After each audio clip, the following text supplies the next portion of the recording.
Para resolver un triángulo rectángulo tú tienes que tener tres cosas en mente.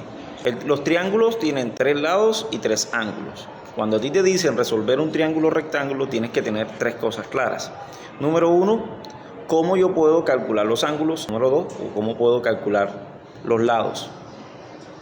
Entonces existen tres maneras, tres formas de nosotros saber qué es lo que hay que hacer.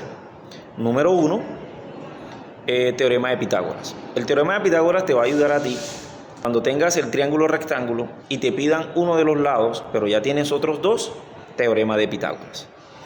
Nota, dos lados de tres. Si tienes un solo lado, es muy difícil calcular los otros dos lados no teniendo ese lado.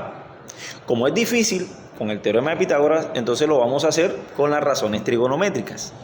Seno, cateto opuesto sobre hipotenusa, coseno, cateto adyacente sobre hipotenusa, y tangente, cateto opuesto sobre cateto adyacente. Eso hay que tenerlo claro y tienes que aprendértelo. ¿Por qué me sirve esto? Porque las razones trigonométricas me ayudan a mí a que si tengo un solo lado del triángulo y me están pidiendo otro lado y tengo el ángulo, lo puedo hallar. Y listo. Después hacemos ejercicios al respecto. Número 3.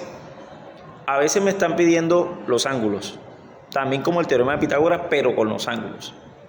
El teorema de Pitágoras es hipotenusa al cuadrado es igual al cateto al cuadrado más el otro cateto al cuadrado y haces un procedimiento. Con los ángulos también sucede igual. Los ángulos, hay una propiedad que dice que todos los triángulos, cuando yo sumo los tres lados, van a dar 180, siempre. Es decir, si yo tengo dos ángulos y voy a hallar el tercer ángulo, simplemente lo que tengo que hacer es sumar esos dos que tengo, resto 180 con esos dos y me da el tercer ángulo. Teniendo en cuenta esas tres cosas, puedo resolver un triángulo rectángulo. Entonces, suscríbete a este canal. Nosotros vamos a hacer ejercicios con referencia a la resolución de triángulo rectángulo utilizando las razones trigonométricas, utilizando el teorema de Pitágoras, utilizando la sumatoria de la propiedad de los triángulos o la combinación de los tres.